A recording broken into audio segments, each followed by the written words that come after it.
你知道吗？中国制造的腕表已经悄悄占领了全球市场，从便宜又大碗到高级又霸气，啥等级都有。今天就带大家盘点10个中国制造的手表品牌，看看你认识几个，看看哪个最适合你的手腕。第10名，海鸥。讲到中国制造的机械表，海鸥绝对是个重量级选手。你可能没听过，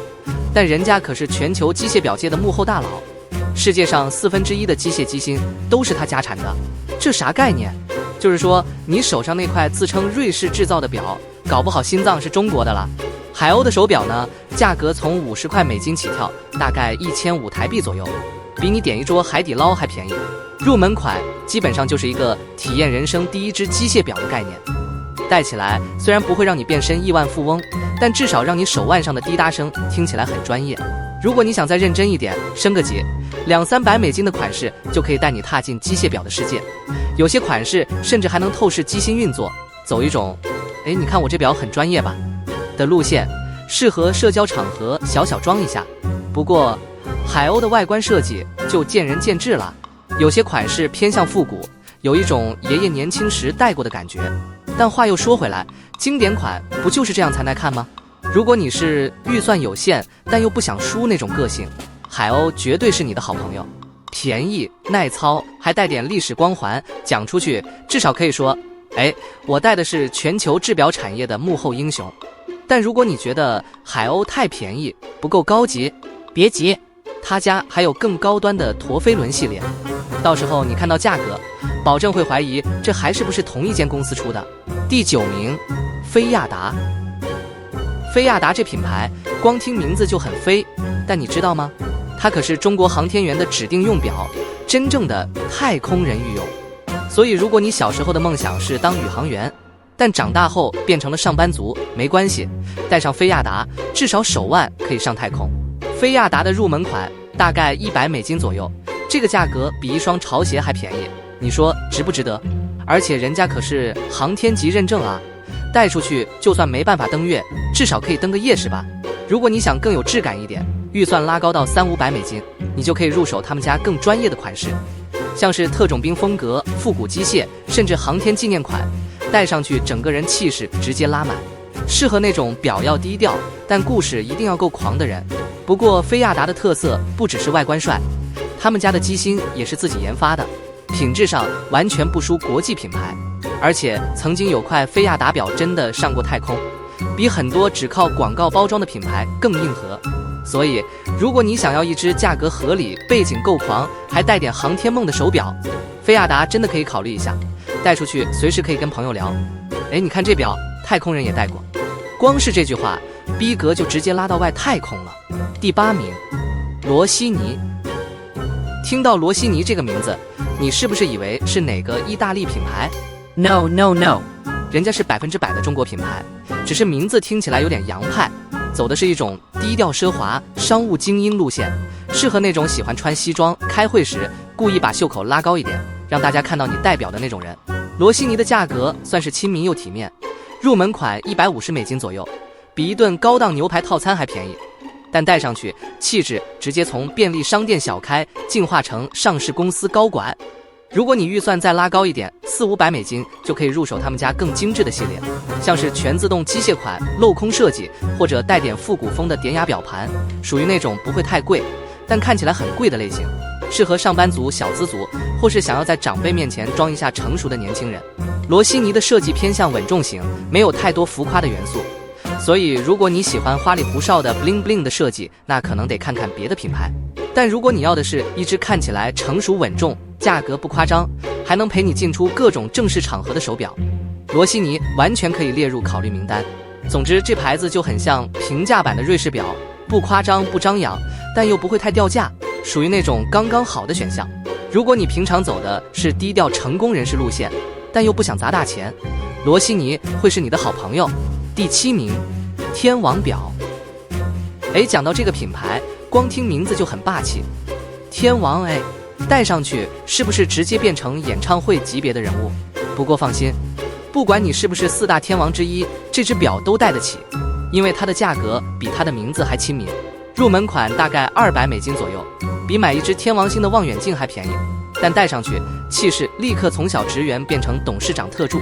特别适合那种我虽然还没发达，但我的表已经很像有钱人了的朋友。如果你手头宽裕一点，预算拉到500-600美金，那你可以入手天王表更进阶的系列，像是全自动机械表、蓝宝石镜面，甚至带点复杂功能的款式，感觉随时可以用手表发布公司财报一样专业。天王表在国内的知名度其实很高，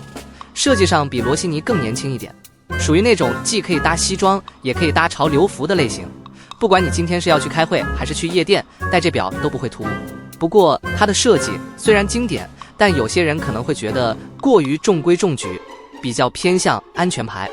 但话说回来，有时候安全牌才是最不容易出错的选择。毕竟你带出去，不会有人觉得你是在炫富，反而会觉得你是个低调但有品味的人。总之，天王表就是那种带出去不会被认错是山寨，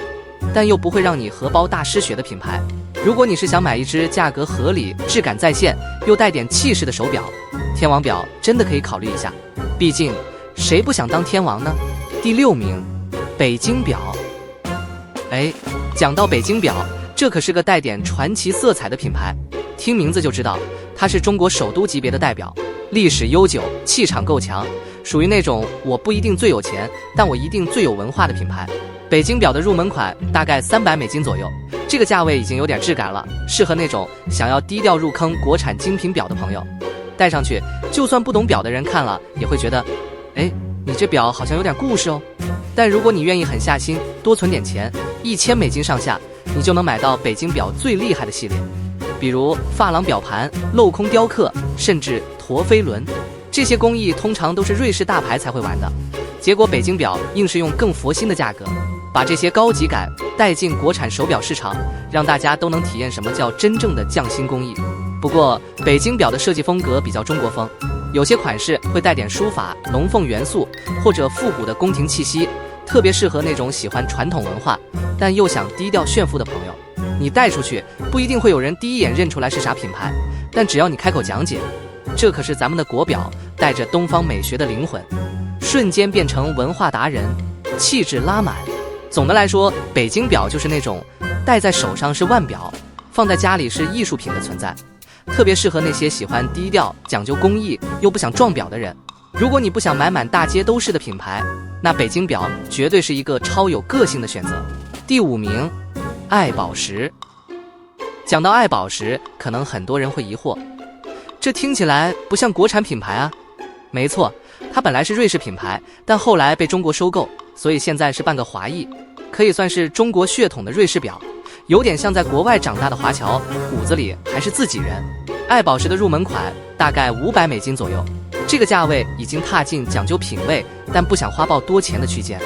适合那些不喜欢随波逐流但又想带点档次的朋友。但如果你预算拉高到$2-3千，那就可以玩到他家最有代表性的复杂功能系列，比如镂空机械、偏心设计、月相显示，甚至陀飞轮。这些功能在瑞士品牌里动不动就破10万，爱宝石直接来个瑞士工艺、国产价格，让你用更亲民的预算体验高级感。他家的设计走的是低调奢华路线，不像一些品牌追求超大的 logo 或花里胡哨的表盘，而是用工艺和细节取胜，属于那种带出去不张扬，但行家一看就知道你有品味的类型。如果你是那种想带一块有点瑞士血统又带点中国骄傲的表，低调又讲究的朋友，爱宝石绝对是个好选择。而且这个牌子在国内还算冷门，买了基本不怕撞表，懂的人自然会懂，不懂的人你还可以装专家解释一下，顺便加个谈资。第4名，海鸥陀飞轮系列。海鸥又来了，不过这次不是刚刚那种100来块体验机械表的平民选项，而是他家的高端系列陀飞轮。讲到陀飞轮，很多人第一个想到的可能是瑞士表，毕竟这玩意儿以前是顶级制表工艺的象征，一只动不动就是几万、几十万美金起跳，属于先看看等以后发财再说的类型。结果海鸥直接来了个平价陀飞轮，把门槛硬生生拉低，让普通人也能圆一个陀飞轮梦。最低入门款$1000左右，陀飞轮这个价格在瑞士品牌那边连表壳可能都买不起。而如果你想要更豪华一点，4-5千美金，你就能拥有双陀飞轮、镂空机芯，甚至珐琅工艺，整个工艺感直接拉满。重点是，海鸥陀飞轮的品质真的不输国际品牌，甚至有不少国外收藏家专门买它来玩。毕竟谁能拒绝一个高性价比的陀飞轮呢？不过话说回来，戴陀飞轮表就像开超跑，你自己可能没什么感觉，但旁边的行家看到你的表盘里有个不停旋转的机械结构，眼神会直接变了，可能会忍不住问：哎，你这表不会真的有陀飞轮吧？这时候你只要淡定的笑笑，轻描淡写回一句：对啊，国产的，逼格直接爆表。所以如果你是那种想体验顶级工艺又不想砸几十万的理性玩家，海鸥陀飞轮绝对是个神级选择。第3名，海琴。讲到海琴 Haijin， 你可能会想，这啥牌子？怎么感觉有点神秘？没错，它确实是个低调但超狂的品牌，而且来头不小。它是由日本独立制表大师浅冈照 Hajime Saoka 跟中国团队联手打造的，机芯还是跟精工 Seiko 合作，算是中日合璧的顶级制表，有种功夫遇上武士道的感觉，完全不一般。先说价格，入门款你可能连想都不用想，最低起跳$5000。如果要买更高端一点的，直接上看$10000以上，这个价位已经踏入了豪华机械表的领域，完全不是普通买表的人会随便考虑的。那它贵在哪里呢？简单讲，海琴的设计走的是极致工艺风，表盘通常会采用手工打磨、复古镂空，甚至珍贵金属点缀，每一只都像是艺术品。再加上浅冈照的独立制表风格，整个品牌的气质就变得非常独特，带出去会有种你懂表的人看到会懂，不懂表的人就算了的高级感。而且它还坚持限量生产，意思是就算你有钱也未必买得到，属于那种有钱也要看缘分的品牌。这也让它在收藏圈越来越火，很多玩家都愿意砸重金收一块，毕竟买的不只是表，更是一种身份象征。所以如果你是那种不想撞表，追求独特工艺，又愿意花钱买一块真正有灵魂的机械表，海琴绝对是你的不二之选。但如果你只是想买一块能看时间的手表，那或许还是看看天王表就好。第2名，朗坤中国。说到朗坤 Leico， 很多人第一反应可能是德国品牌，没错，它本来确实是德国百年军表品牌，但后来跟中国团队合作，推出了专供中国市场的特别系列，所以这个朗坤中国就像是个中德混血儿，继承了德国工艺，但更符合亚洲人的审美和需求。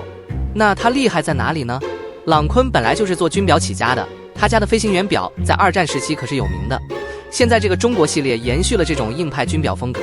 但加入了一些东方元素，比如特别的雕刻、书法风格的刻度盘等等，整个气质低调又不失霸气。价格方面，入门款大概$2-3千，这个价位已经算是高级腕表的门槛了，适合那种想要带一只有点故事，但又不想买满大街都是的瑞士表的玩家。而如果你预算更高，愿意冲顶级款，$5-6千，就能拿下更复杂的机械设计，甚至限量版。最狂的是，朗坤中国的表款基本上都是小众收藏级别，不像大品牌那样满大街都是，带出去肯定不会撞表，而且跟人介绍的时候还能顺便聊聊德国工艺加中国市场的结合，绝对是个很有谈资的品牌。所以如果你是那种喜欢军表风，想要低调奢华，又不想跟别人撞款的手表爱好者，朗坤中国绝对值得你认真考虑。第1名，尊皇。终于来到第1名，这次的冠军不是普通中国国产品牌，而是一个真正的独立制表神级品牌尊皇 Konstantin Chokin。 但这里特别指它的中国特别版系列，结合了世界级的制表技艺和独特的东方元素，堪称最稀有最有收藏价值的腕表之一。如果你对独立制表圈有点研究，那你一定听过 Konstantin Chokin 这个名字。他是世界顶级独立制表大师，以创意十足复杂功能的腕表闻名，特别是他的小丑表系列，那张会变脸的搞怪表盘早已成为收藏圈的传奇。但为什么它能排到我们这个榜单的第1名呢？因为它曾经推出过专门为中国市场打造的特别款，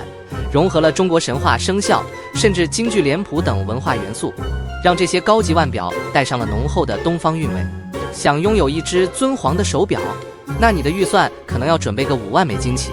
如果是独一无二的定制款，价格甚至可以达到$10万以上。这个级别已经完全进入了顶级收藏腕表的领域，基本上买的人都不是普通玩家，而是骨灰级藏家。尊皇的每一只表都是手工打造，很多设计都是全球唯一独一无二的，机械结构更是复杂到极致，像是他家最知名的时间怪兽系列，表盘设计成一张怪兽的脸，时针和分针就是它的眼睛，越到整点，它的表情就会跟着变化，完全是艺术和机械的完美结合。如果你只是想买块看时间的表，那这品牌可能真的不适合你。但如果你是超级机械表迷、收藏家，或者就是想要全世界最特别的表，那尊皇的中国特别版绝对是你人生中必须拥有的梦幻神物。尊皇就是那种全世界可能只有几个人拥有，但每个人看到都会震撼的品牌。它代表了机械艺术的极致，同时也向世界展示了东方文化在高级制表界的独特魅力。如果你有机会拥有一只，恭喜你，你不仅是个腕表玩家，更是个真正的艺术收藏家。以上就是10个中国制造的腕表品牌，不管是几百块的亲民款，还是几万块的奢侈品，总有一款适合你。你有戴过其中的哪个品牌吗？还是你有更想推荐的中国国产手表？留言告诉我，我们下次见。